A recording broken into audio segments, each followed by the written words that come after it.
Nobody warned the gorilla what was coming. 10 chimpanzees, 1 cage, and a simulation that was never supposed to go this far. Most people think primates are just smaller, friendlier versions of each other. They think a chimpanzee and a gorilla are basically cousins who would share a meal and move on. That assumption is wrong, dangerously wrong, and what happened inside this simulation proved it in ways that even the researchers did not expect. This was not a random experiment. This was a controlled digital environment built on decades of real primate behavioral data. Every animal in this simulation was programmed with actual documented instincts, real aggression patterns, real social hierarchies, real territorial responses.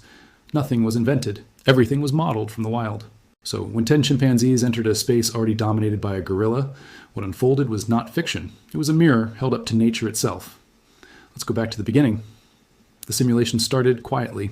The gorilla was already established in the cage. It had claimed its space, its feeding zones, its resting area. In the wild, a silverback gorilla controls its environment through presence alone. It does not need to fight. It simply exists, and everything around it adjusts. The simulation reflected this perfectly. The gorilla moved slowly, deliberately, with the kind of confidence that only comes from never having been truly challenged. Then the chimpanzees arrived. Not all at once. That was the first design choice that made everything more chaotic. They were introduced in 2 groups of 5, separated by a short interval.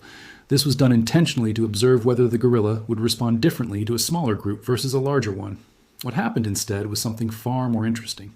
The first 5 chimps did not attack. They did not retreat either.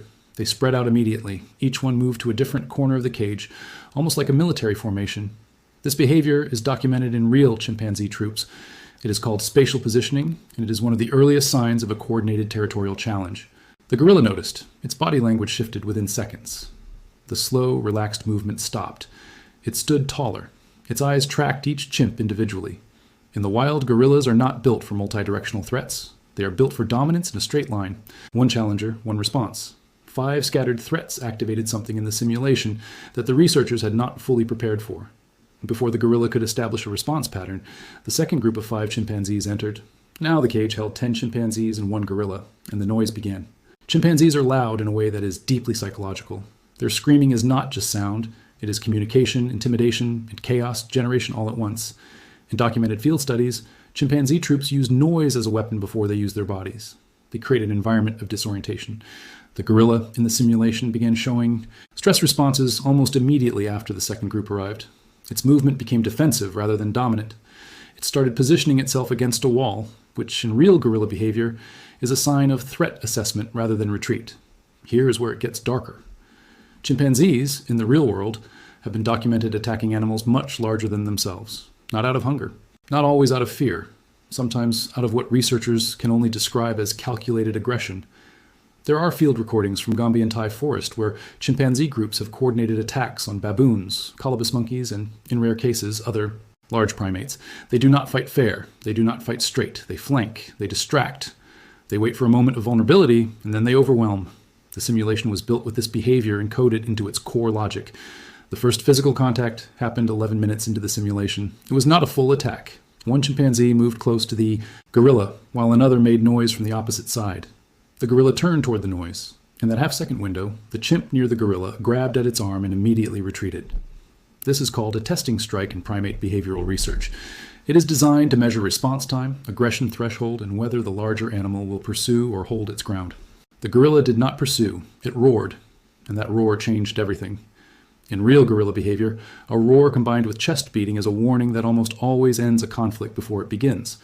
Other gorillas back down. Most large animals back down. But chimpanzees are wired differently. Researchers studying chimp group psychology have noted that loud, aggressive responses from a target can actually increase chimp group confidence rather than reduce it. The roar told the chimps something important. It told them the gorilla was unsettled, and unsettled meant vulnerable. What followed in the next 8 minutes was one of the most behaviorally complex sequences the simulation had ever generated. The 10 chimpanzees began moving in a rotating pattern around the gorilla, not attacking, just moving, constantly shifting positions so that the gorilla could never settle its focus on a single threat. Every time it tracked 1 chimp, 2 others moved. Every time it moved toward one side, 3 chimps repositioned on the other. The gorilla was being psychologically worn down before a single serious blow had been landed. This mirrors documented behavior almost exactly. In a 2018 study on multi-agent primate confrontations, researchers noted that large solitary primates facing coordinated group pressure showed measurable increases in cortisol equivalent stress markers within minutes.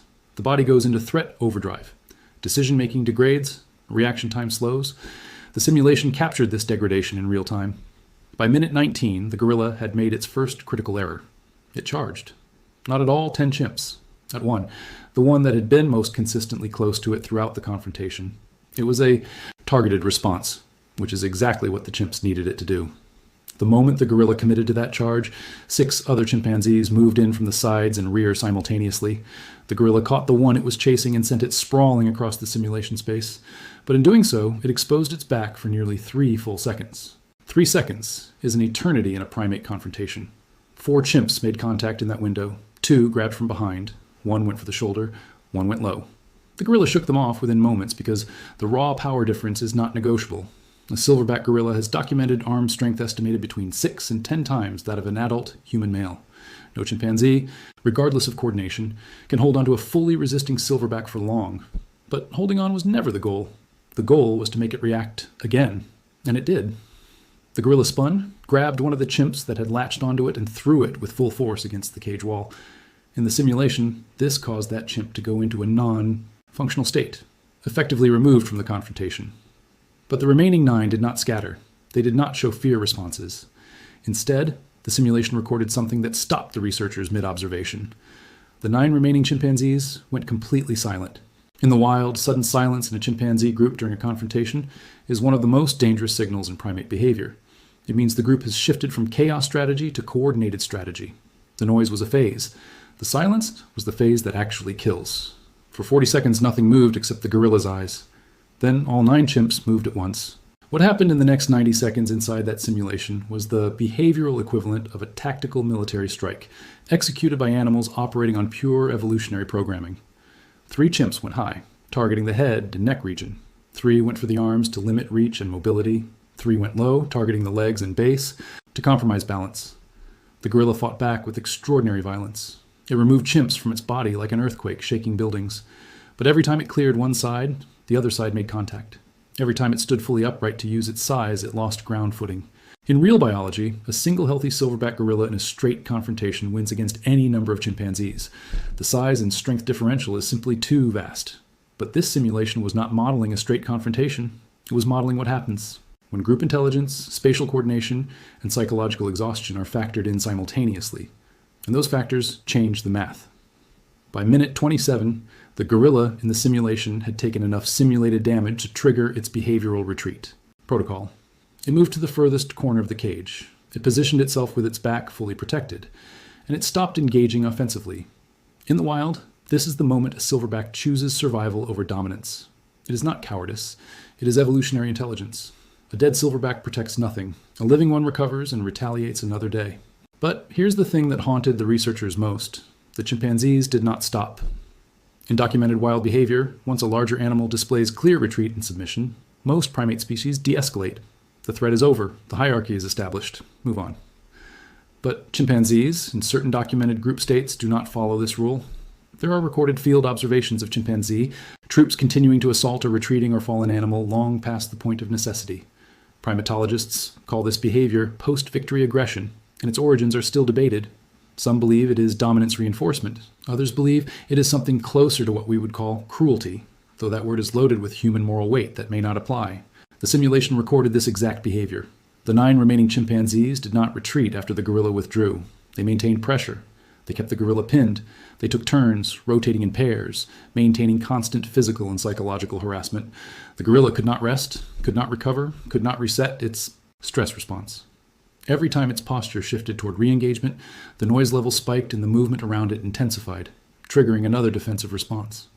This loop continued for another 18 minutes of simulation time. By the end, the gorilla's behavioral model had essentially collapsed. Not from a single catastrophic injury, not from being overpowered by any one chimpanzee, but from sustained and relentless coordinated pressure that its evolutionary programming had simply never been designed to handle. Gorillas evolved in an environment where the biggest threat was another gorilla. A single, identifiable, front-facing challenger, 10 coordinated, intelligent, psychologically sophisticated attackers operating as a distributed system was something entirely outside the threat model that millions of years of gorilla evolution had prepared for. And That is the conclusion that sent researchers back to their data with very different questions than the ones they started with, because this simulation was never really about gorillas and chimpanzees, not at its core. It was about what happens when a system built for one type of threat encounters a completely different type of threat. It was about the limits of individual power when faced with collective intelligence. It was about how hierarchy, which feels permanent and stable from the inside, can dissolve in minutes when the rules of engagement change. The gorilla was not weaker than the chimpanzees. In every measurable physical category, it was superior. But it was operating alone, using individual logic, against a group using collective logic. And individual logic, no matter how powerful, has a ceiling that collective coordination can eventually reach. The researchers ran the simulation 6 more times with varying conditions. Different numbers of chimpanzees, different introduction timings, different cage sizes. In every scenario where the chimps numbered 6 or more and were introduced with a gap between groups, the outcome followed the same broad trajectory.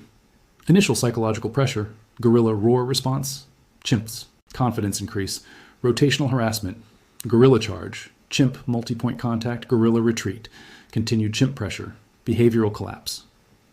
Only in 2 scenarios did the outcome differ. When all 10 chimpanzees were introduced simultaneously with no gap, the gorilla's initial response was so overwhelming that it created a scatter event in the first group before coordination could establish. And in the scenario with only 4 chimpanzees, the group never reached the coordination threshold needed to sustain the rotation strategy. The gorilla reasserted dominance within 9 minutes and held it. The number 10 was not arbitrary. It was the threshold. 10 chimpanzees, introduced correctly, represented exactly the point at which collective intelligence overcame individual superiority. Not 9, not 8, 10. And researchers noted something they had not expected when designing the simulation. In every successful 10 chimp run, there was always one chimpanzee that never made physical contact with the gorilla. It stayed at the edges. It made noise. It repositioned, but it never attacked. When the team analyzed its behavior in isolation, they realized it was functioning as what they could only describe as a coordinator. It was tracking the gorilla's focus direction and vocalizing in patterns that correlated with the movement of the other 9. It was, in behavioral terms, directing the assault. That single finding changed the entire framing of the experiment, because it meant the coordination was not emergent randomness. It had structure. It had something functioning like leadership, except distributed across sound and movement rather than rank and swarming.